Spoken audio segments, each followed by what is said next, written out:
Some of the oldest things that humans have ever made is the art found on the walls of caves. The oldest art known to humankind is from a cave in Indonesia. It dates back to about 45,000 years ago. Scientists believe that many, if not all, of the drawings and art found on cave walls was created to tell a story, or as a way to help tell a story, the pictures in a picture book almost. These were important stories that the creators of this art wanted to remember and to share with other people. Today we're going to make our own cave paintings. If you have your own cave, great. I don't. I don't have a big rock in the yard that I can paint on. So what I'm going to show you how to do is how to fake a cave wall to paint on.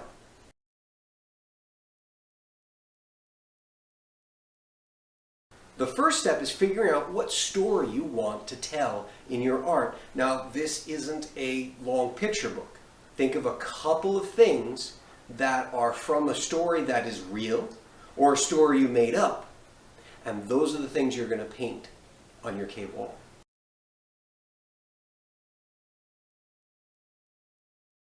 Step 2, you're going to need to have a fake cave wall. Now I'm going to use some big brown butcher paper. You may or may not have that. So instead what you can use is, you can use a piece of cardboard, or you have a paper bag, cut it open, lay it out flat, and you've got a nice big wall. When you've got your paper, what you're going to do next is you're going to crinkle it and crush it up like this. Let me do this way. And then you're going to flatten it out again, and you've got a nice, crinkly, crunchy texture.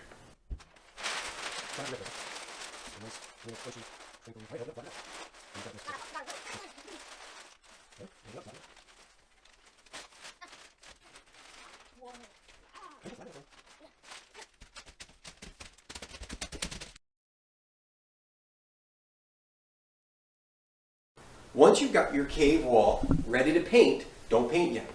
What I want you to do is I want you to go look at some of the links that I sent with this activity, or go look some up on your own, and I want you to look for examples of cave art and find what kind of styles inspire you.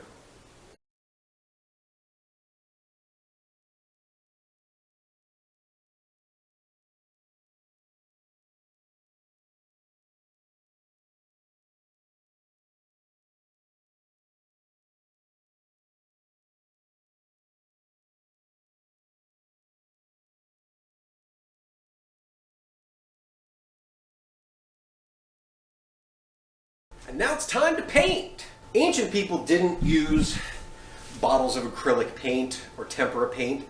What they would have used for cave walls would probably be natural dyes, maybe from plants, but most of the stuff that we still see would have been dyes made from crushed up rocks and minerals. The most famous kind that we know of is called ochre. It's a kind of a reddish brown. But you probably don't have any ochre, so you can just use whatever you got on hand. So now that you've got your creation all done, and there's actually 2 artists involved here, you've got your story done. Now if you look at our paintings, you might not be able to tell what the story is, but I'm not going to tell you what the story is.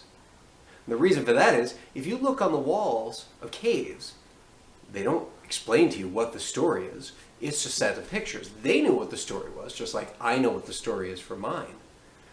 So in this case, for everybody else's art, you kind of got to figure out for yourself what the story is. One of the most common things you find in cave art are negative handprints. And maybe as a kid you did a lot of finger painting, and you took a big blort of paint and you smashed it onto your hand, and you put your hand onto your art. It's almost like a signature, right? One of the most common things that you see in cave art then is those handprints, but they didn't take their hand and just put some paint on the wall. They did a negative handprint. And I'm going to show you how to do that. Now there are 2 ways to make a negative handprint.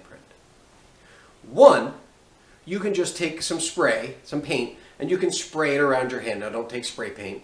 You're going to want to use paint that will wash off, and you put it in a spray bottle and you can spray it around your hand. You take your hand off and you'll see the outline of your hand. But that's probably not the way that people did it 10,000 years ago before they had spray paint and spray bottles. The way they did it was they made their own spray paint. They took the paint and they put it in their mouth and they spit it out onto their hand. What I've done is I've made some paint out of 4 tablespoons of cornstarch mixed into some cold water, and then I poured a cup of boiling water onto that, and it thickened into this nice gloppy gel, right? And then I put a little bit of purple food coloring in it.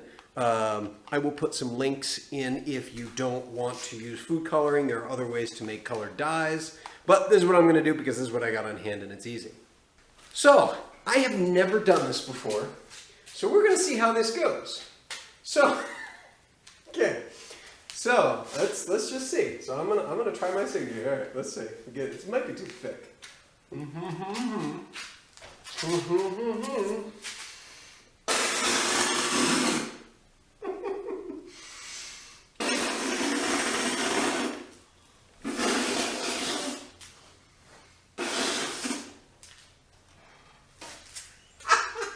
Okay, it's too thick.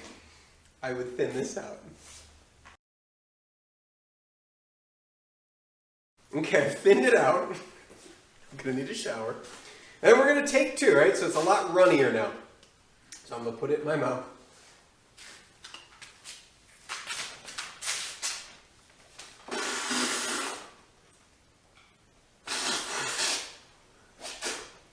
That did not work well either.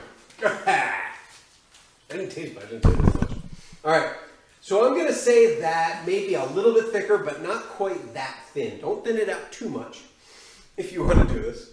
Oh, and maybe purple on this doesn't look so good. But hey, it kind of works. After a successful first test, I'm going to sign my art now. I'm going to use green this time. I've watered it down so it's a little closer to paint. So we're going to give it another try.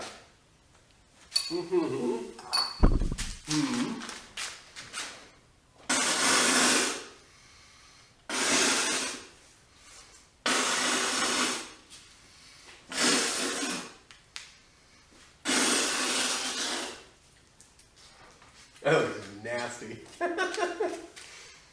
But it works. Okay, now we're going to try a spray bottle with just some green acrylic paint. This is washable, so it will come off of Danny. So you need to put your hand there, and so people can see it. So display your hand really wide. Ooh, let me try. It's gonna be. That's awesome. Now let's just take it straight off. Well, that worked way better. I like that. Very nice.